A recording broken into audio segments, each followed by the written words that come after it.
Hello, friend. नमस्कार दोस्तों, स्वागत है आप सभी का मेरे एक नए यात्रा ब्लॉग में। आज मैं जा रही हूँ उत्तर प्रदेश के एक प्रसिद्ध धार्मिक स्थल गोला गोरखनाथ, जिसे लोग छोटी काशी के नाम से भी जानते हैं। Let's go.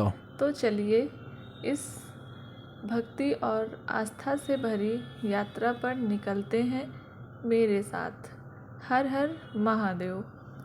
लखनऊ से गोला की दूरी लगभग 130 किलोमीटर है और यहाँ तक पहुँचने में लगभग 3 से 4 घंटे का समय लगता है। तो हम लोग लखनऊ से निकल चुके हैं और रात में रास्ते का लुत्फ़ उठाते हुए गोला गोरखनाथ जा रहे हैं। रास्ते में रुक करके हम लोगों ने थोड़ा सा चाय नाश्ता किया क्योंकि भूख लग रहा था, और उसके बाद हम लोग लगभग पहुंच चुके हैं। तो हम लोग पहुंच चुके हैं गोला गोरखनाथ। यहाँ का माहौल वाकई में भक्ति से भरा हुआ था और ये गंगा नदी है। यहाँ पर शिव जी का ये बहुत ही आकर्षक प्रतिमा बना हुआ है और मंदिर चारों तरफ दिखाई दे रहे हैं। वाकई बहुत ही भक्ति से भरा हुआ माहौल देखने को मिल रहा है हम लोगों को, और चारों तरफ हर हर महादेव की गूंज सुनाई दे रही है। आप लोग नहीं सुन पाएंगे क्योंकि मैंने पीछे जो बैकग्राउंड का म्यूज़िक था, मतलब आवाज़ था, वो मैंने म्यूट कर दिया है, इसलिए आप लोगों तक वो आवाज़ नहीं जाएगी। और इधर देखिए सुबह की आरती भी चल रही है। शायद से हम लोग आने में लेट हो गए हैं, तो आरती यहाँ पे हो चुकी है सुबह की। और उसके बाद में फिर हम लोगों ने स्नान गृह ढूंढा। वहाँ पे स्नान वगैरह का भी अच्छा मतलब बना हुआ है, ठीक ठाक है। वहाँ पे स्नान वगैरह किया, फ्रेश हुए और एकदम से मंदिर के लिए जाने के लिए तैयार हुए। तैयार होकर के अब हम लोग मंदिर की ओर निकल ही रहे हैं और उसके बाद से फिर चल दिए। तो यहाँ पर आपको फूल, बेलपत्र, प्रसाद की दुकानें हर कोने पर ही मिल जाएंगी। उसके बाद से हम लोगों ने ले लिया है प्रसाद। ये तो देखिए दोस्तों, कितना प्रसाद ही लेकर हम सुबह का लोग मंदिर मतलब की माहौल ओर है ना, तो आ गए बिल्कुल हैं। और आत्मा ये को मंदिर शांति का देने वाला वातावरण मुख्य मंदिर यहाँ का पे प्रवेश प्रतीत हो द्वार रहा है। है। ऐसा कहा जाता है बहुत ही कि एक आनंदमय बार दृश्य रावण है दोस्तों यहाँ कैलाश का। पर्वत से शिवलिंग को लेकर के लंका जा रहा था, तो उसने जिस जगह पे यहाँ की शिवलिंग स्थापित है, उसी जगह पर शायद उन्होंने उस शिवलिंग को रख दिया था। और भोले बाबा की उनकी शर्त सी थी कि तुम मुझे जहाँ रख दोगे मैं वहीं पर स्थापित हो जाऊँगा। और उस रावण जब जा रहा था तो रास्ते में उसको लघुशंका का जैसा कुछ प्रतीत हुआ, तो उसने शिवलिंग को किसी गाय चराने वाले को दिया और वो वहाँ से गया और उसने बोला इसको कहीं रखना मत। जब ज़्यादा देर हो गया तो उसने गाय चराने वाले ने उसको वहीं पर स्थापित कर दिया। तब से ये यहीं पर स्थापित हो गई और यहीं से इसकी महिमा शुरू हो गई। ये शिवलिंग सालों से लोगों की मनोकामना पूरी करता हुआ आ रहा है। मंदिर के अंदर का माहौल बहुत शांत है, बस घंटियों की आवाज़ और मंत्रों की ध्वनि है। मैंने भी शिवलिंग पर जल चढ़ाया और बेलपत्र अर्पित किया। यह अनुभव शब्दों से बयान नहीं किया जा सकता है, बस मन पूरी तरह शांत हो जाता है। यहाँ रोज़ हजारों श्रद्धालु आते हैं, खासकर सावन में। यहाँ का माहौल अलौकिक हो जाता है।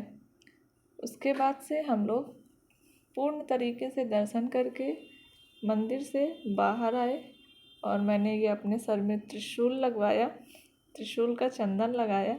और उसके बाद में प्रातःकाल का टाइम था, जो कि मैं डेली ही करती हूँ, स्नान करके सूर्यदेव को जल देना। तो मैंने यहाँ पर सूर्यदेव को जल दिया और उसके बाद से फिर हमें नाव दिखी, तो मेरा नाव में घूमने का मन हुआ। तो उसके बाद से हम लोग नाव में बैठ गए और नाव में घूमना स्टार्ट किए।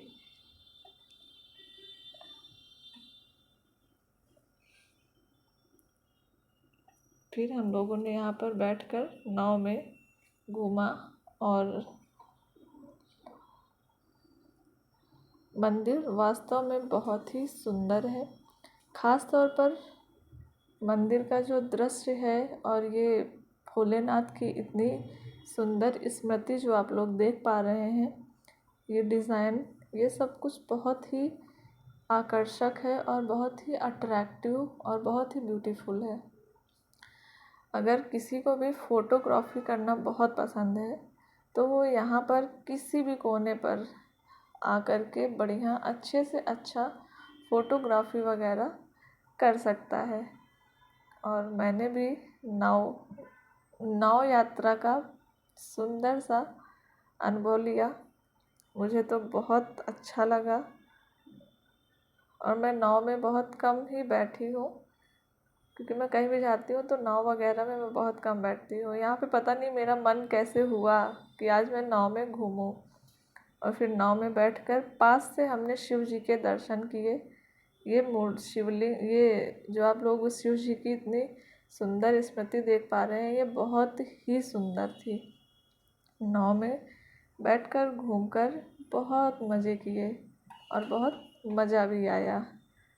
पूरा जल नाप लिया हम लोगों ने, जल भराव का पूरा आनंद लिया। और उसके बाद से फिर हम लोग निकल पड़े हैं। ये देखिए रंग बिरंगी सुंदर सुंदर दुकानें भी सज चुकी हैं। तो इन सब दृश्य का आनंद लेते हुए अब हम लोग निकल रहे हैं। अगर आप लोग भी गोला गोरखनाथ आने की सोच रहे हैं तो यहाँ आने का सबसे अच्छा समय है सावन का महीना या फिर महाशिवरात्रि। यहाँ रहने के लिए धर्मशालाएं और होटल्स भी हैं। जो लोग दूर से आ रहे हैं उनके लिए भी अच्छी खासी व्यवस्था यहाँ पर है। बस यात्रा में हल्का सा सामान रखें, जैसे जल चढ़ाने के लिए अपनी बोतल साथ लाएं, यहाँ की पवित्रता को बनाए रखें। और मुझे तो बहुत ही अच्छा लगा। तो दोस्तों, ये थी मेरी गोला गोरखनाथ यात्रा, एक ऐसी जगह जो सिर्फ दर्शन नहीं देती बल्कि मन को भी शुद्ध करती है। तो अब हम लोग निकल रहे हैं लखनऊ के Thank you. लिए।